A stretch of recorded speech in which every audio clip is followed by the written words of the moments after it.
Eu quero agradecer a presença de vocês e anunciar que estou aqui ao lado do engenheiro Carlos Rocha e do jurista Marcelo Bessa, advogado, ambos contratados pelo PL. Muito de vocês deve estar se perguntando por que eu resolvi pedir um relatório sobre o processo eleitoral. Eu queria responder a essa indagação lembrando que foi o próprio Tribunal Superior Eleitoral, lá atrás, que nos deu essa incumbência, abrindo a possibilidade de que o PL e outros partidos pudessem ter acesso ao sistema da Justiça Eleitoral e às instalações do TSE. Quero dizer que nós estamos aqui hoje com uma única intenção: contribuir para o fortalecimento da democracia do nosso país. Nós temos a certeza que estamos fortalecendo a democracia, fortalecemos o Brasil. Eu quero dizer com toda humildade que nós do PL não somos especialistas em segurança de dados. Por isso, fomos atrás de técnicos que fizessem esse trabalho para garantir a transparência do processo eleitoral. Até porque eu, Valdemar, fui eleito com urna eletrônica. As bancadas do PL foram eleitas com urna eletrônica. Então é natural que se peça um trabalho de fiscalização para que não fique nenhuma dúvida em relação ao nosso sistema eleitoral. Dessa forma, contratamos técnicos e especialistas em segurança de dados para poder discutir tecnicamente com os funcionários do TSE o que é salutar e saudável para a própria democracia. Então, hoje, será apresentado pelo engenheiro Carlos Rocha, que liderou esse estudo técnico e que irá comentar aqui para vocês alguns pontos que merecem ser observados. E eu confesso que fiquei surpreso.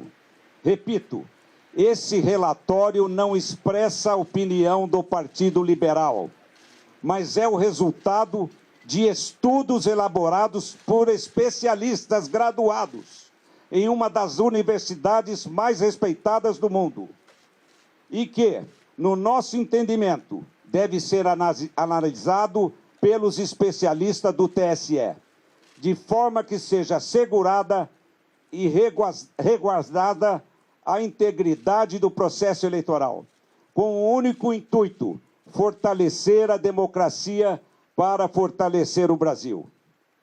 Com a palavra, o engenheiro Carlos Rocha. Boa tarde a todos. Muito obrigado aqui pela oportunidade de falar com vocês. Em primeiro lugar, eu gostaria de destacar que esse ano nós tivemos um avanço muito grande, liderado pelo TSE, na transparência eleitoral. E é um processo de avanço. Foi criada a Comissão de Transparência Eleitoral, o Observatório de Transparência Eleitoral, e no dia 1º de agosto nós tivemos lá na primeira reunião do encontro das entidades fiscalizadoras. Naquele momento, recebemos inclusive vários documentos, sendo que um dos documentos muito interessante, muito bem feito, é o glossário das eleições informatizadas de 2022. E nesse documento, então, estão descritas as funções dos diferentes arquivos que são gerados pela urna eletrônica. E agora, logo após o final do segundo turno, no dia seguinte, o TSE, numa ação de transparência extremamente positiva e de uma maneira pioneira, publicou os 3 arquivos no portal de resultados do TSE. E nesse portal, então, para cada sessão eleitoral aparecem 3 arquivos. O boletim de urna, cuja função é permitir às pessoas conhecerem os resultados de cada sessão e, eventualmente, fazerem testes na totalização. O segundo arquivo, que é o RDV, é o Registro Digital do Voto, que tem como fim, segundo o TSE, permitir uma eventual recontagem, um arquivo que registra todos os votos. E o terceiro arquivo que o TSE nos liberou foi o log da urna, que, segundo a orientação do TSE, é um elemento importante de auditoria para os partidos políticos e para as entidades fiscalizadoras. E o que aparece nesse log de urna? É como se fosse um diário, né, de todas as atividades que cada urna eletrônica realiza, desde a sua preparação no TRE até o final do segundo turno. Imaginem vocês um diário em que cada linha registra uma atividade. Então, para o registro de cada atividade no log de urna de cada equipamento, o programa que constrói esse log, ele lê dois dados, duas informações diretamente do hardware da urna. Ele lê, digamos assim, a estampa de tempo, que é data, hora, minuto e segundo, e também lê o número de série da urna, que é chamado no TSE de código de identificação da urna. E é muito importante que essas informações estejam todas corretas, porque são essas informações que garantem a associação daquela atividade, daquele registro de atividade com o hardware, com aquele equipamento físico que realizou aquela atividade. E é importante destacar o seguinte: o nosso trabalho técnico de engenheiros, a gente faz isso para outras organizações do setor privado, e quem audita constrói, quem audita procura sempre colaborar com a organização auditada, e no caso aqui, é nosso propósito contribuir com o aperfeiçoamento do sistema e ampliar a confiança, seja dos eleitores, seja dos candidatos, em todo o processo eleitoral. Então, esse é o nosso objetivo. E nessa linha, então, seguindo a orientação do TSE, fomos analisar os arquivos log de urna, que é esse elemento de auditoria que pela primeira vez foi divulgado junto com os boletins de urna. E como é que a gente fez isso? A gente foi buscar uma plataforma inteligente de dados, usamos também planilhas Excel, mas como as tabelas são muito grandes, foram construídas duas grandes bases de dados, uma com todas as linhas de todos os boletins de urna, para fazer análise de registro de votos, e a outra tabela, uma grande tabela, com todas as linhas de todos os arquivos log de urna, de todas as urnas. São mais de 472 mil urnas. Ao montar essa tabela, aí surgiu uma ocorrência, que foi que nos chamou a atenção. Em alguns milhões, na realidade, em alguns bilhões de linhas, aparece apenas um número, que é um número inválido, ele está fora da faixa de numeração. Os códigos de identificação da urna, que são o número de série, eles vão até um valor de 2 milhões e pouco.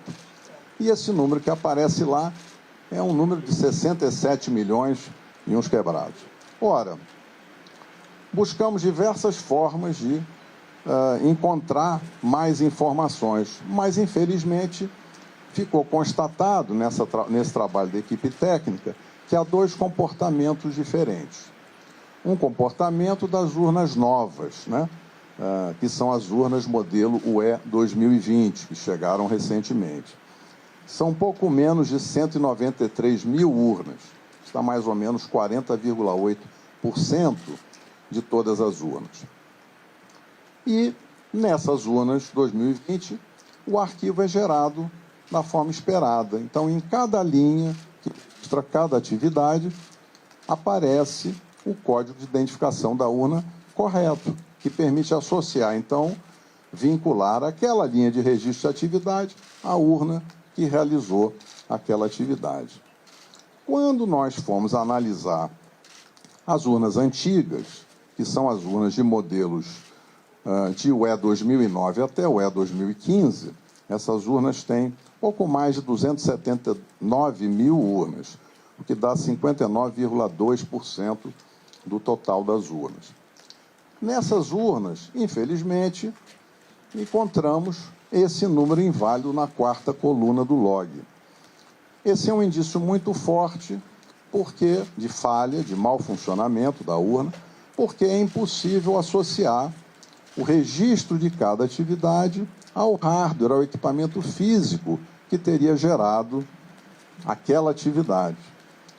Isso, evidentemente, tornou um problema, porque é muito desagradável ter esse indício de mau funcionamento, porque gera incerteza agora nos dados que são gerados por essas urnas. Por isso é que nós gostaríamos de interagir construtivamente com o TSE e avaliar com eles. Existe lá uma previsão na resolução que abre a fiscalização, que é para se fazer exatamente quando ocorre um evento extraordinário, se fazer uma verificação extraordinária após o pleito, e é isso que a gente espera fazer na sequência dessa descoberta.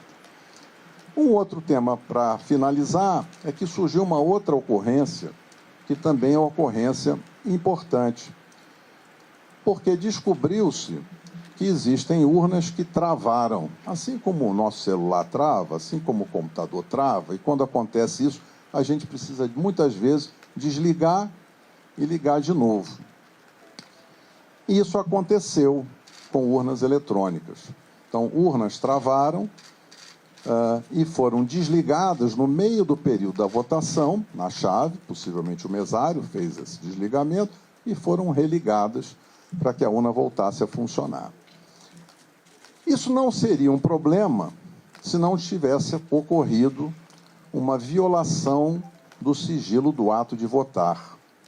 Porque o que acontece é que, na hora que a urna trava, e em diversos momentos isso aconteceu durante a votação de um eleitor, quando esse erro ocorre, a urna trava e aí registra no log uma linha de atividade com a mensagem de erro, mas que expõe os dados pessoais de eleitores de duas formas. Seja no nome completo do eleitor, em algumas ocasiões, em torno de 200 ocorrências, seja expondo o número do título de eleitor daquele eleitor que estava votando no momento em que a urna travou. Ora, esse ponto é um ponto muito sensível, porque o sigilo da votação e o sigilo do ato de votar é um direito constitucional. Então, na hora que a gente identifica uma ocorrência que viola o sigilo do ato de votar, esse é um tema que traz muita preocupação. Então, será muito importante trabalhar com os colegas do Tribunal Superior Eleitoral para averiguar o que poderá ter causado esse tipo de ocorrência. Mas o que na realidade, resulta dessas duas ocorrências, tem outros indícios e possivelmente aí o relatório técnico vai ser divulgado, vocês vão ver dados mais detalhados sobre a análise que foi feita. Mas a gente resolveu falar para vocês, nesse tempo curto, dessas duas ocorrências. Então, finalizando, uma ocorrência é em cada linha de registro da atividade de funcionamento da urna. Em todas as urnas, modelos antigos, o código é inválido. Então, é impossível associar aquela atividade com a urna que realizou. Isso, então, é um indício muito forte de que há um problema nos programas. Esse problema pode ter diferentes causas, o relatório entra nesse detalhe. E o outro ponto é essa ocorrência da violação do sigilo do ato de votar. Então, acho que esses são os dois pontos, eu encerro aqui a minha observação. Quero cumprimentar aqui nosso líder no Senado, o Portinho.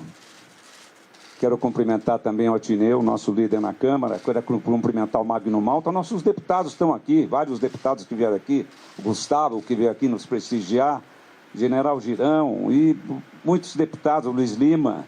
Quero agradecer a presença de todos. E quero passar a palavra agora para o advogado Marcelo Bessa. Boa tarde a todos. Eu vou tentar ser bem breve para explicar as razões jurídicas que levaram a participar. Estão vendo melhor? Vou tentar ser bem breve para explicar as razões jurídicas que levaram o Partido Liberal a ingressar com esse pedido perante o Tribunal Superior Eleitoral. Em razão desse relatório técnico gerado pela equipe que foi contratada pelo Partido Liberal para auxiliar no trabalho de fiscalização do sistema eleitoral e do processo eleitoral, o que é, inclusive, uma missão institucional de todos os partidos políticos, até por força da resolução da legislação e da resolução 23173 do Tribunal Superior Eleitoral, esse relatório gerado apontou inconsistências nas urnas fabricadas anteriormente ao ano de 2020. Essas inconsistências são recorrentes em todas estas urnas. Com relação às urnas fabricadas em 2020, essas inconsistências não existem. Segundo foi apurado pela nossa área técnica contratada, essas inconsistências não permitem atestar o resultado ou que aquelas urnas efetivamente registraram o resultado eleitoral ou o voto à vontade do eleitor. Isso não quer dizer que ocorreu uma fraude, mas é uma possibilidade de fragilidade que leva aqui. Não se tem a certeza, segundo foi apurado pela nossa área técnica, de que aquelas urnas tenham credibilidade o suficiente para atestarem aquela votação. E o que aconteceu também foi isso, é um dado relevante técnico que levou ao Partido Liberal a essa. O que levou o Partido Liberal a essa decisão foi que nesses erros que são recorrentes nessas urnas de de fabricação anteriores a 2020, que nessas urnas o resultado eleitoral aponta a vitória de um determinado candidato, o candidato Lula, no percentual de 52% contra 47% do candidato Bolsonaro. Por outro lado, nas urnas novas, em que é possível a certificação plena do resultado eleitoral, segundo a nossa área técnica, segundo o relatório que nos foi enviado, esse resultado é diferente. Nesse caso, o candidato Bolsonaro teria 51%, pouco mais de 51% dos votos, e o candidato Lula teria 48,95% dos votos.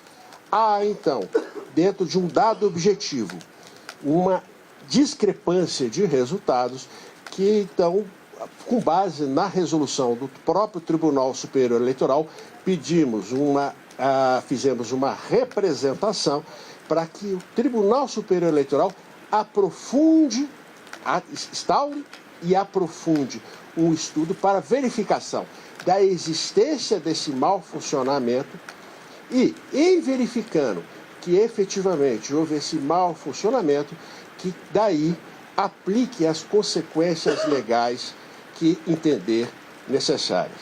Então, o que o Partido Liberal fez foi apontar as inconsistências, segundo o que foi apurado pela nossa área técnica, e essas inconsistências, como elas levam a resultados discrepantes, e esta é a função de qualquer partido político no processo de fiscalização, o partido levou a esses fatos ao Tribunal Superior Eleitoral e pediu as providências legais daí decorrentes.